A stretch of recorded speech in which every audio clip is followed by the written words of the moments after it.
ಮಡಿಕೇರಿಯ ಮಲ್ಲಿಕಾರ್ಜುನ ನಗರದ ಕೋದಂಡರಾಮ ದೇವಾಲಯದಲ್ಲಿ 37ನೇ ವರ್ಷದ ರಾಮೋತ್ಸವ ಹಾಗೂ ದ್ವಿತೀಯ ವರ್ಷದ ಪುನರ್ ಪ್ರತಿಷ್ಠಾಪನಾ ಮಹೋತ್ಸವದ ಅಂಗವಾಗಿ ಗುರುವಾರ ಸಂಜೆ ಮಡಿಕೇರಿಯ ಗಾಂಧಿ ಮೈದಾನದಿಂದ ನಗರದಲ್ಲಿ ಭವ್ಯ ಮೆರವಣಿಗೆ ನಡೆಯಿತು.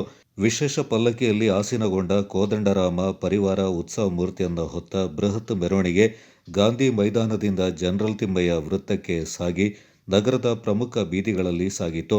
ವಿವಿಧ ಆಕರ್ಷಕ ನೃತ್ಯ, ಚಂಡೆ, ವಾದ್ಯ ಸಹಿತ ಸಾಂಸ್ಕೃತಿಕ ಕಲಾ ತಂಡಗಳು, ಕಲಶ ಹೊತ್ತ ಮಹಿಳೆಯರು, ವಿವಿಧ ತಂಡಗಳಿಂದ ಭಜನೆಯೊಂದಿಗೆ ಮೆರವಣಿಗೆ ಭಕ್ತಿಪೂರ್ವಕವಾಗಿ ಸಾಗಿತು.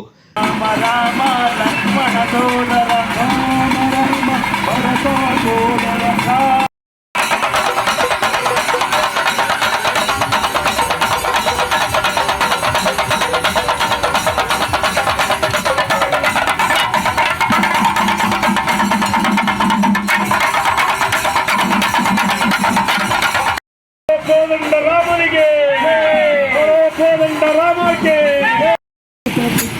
ರಾಮ ರಾಮ ದಶರಥ ಪುತ್ರ ರಾಮ ರಾಮ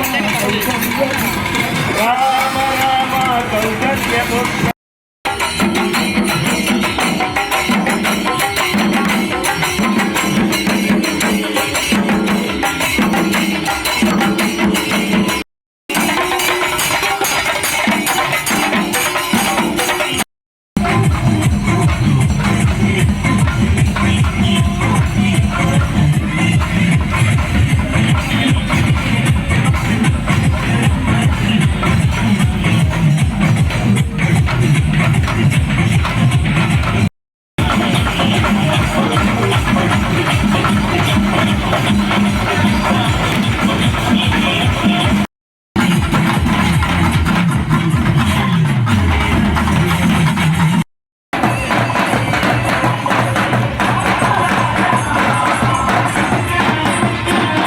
ಉತ್ಸವ ಮೂರ್ತಿಯ ಮೆರವಣಿಗೆ ಮಹದೇವಪೇಟೆಯ ಬನ್ನಿ ಮಂಟಪದವರೆಗೆ ತೆರಳಿ ಅಲ್ಲಿಂದ ಕೋದಂಡರಾಮ ದೇವಾಲಯವನ್ನು ತಲುಪಿತು.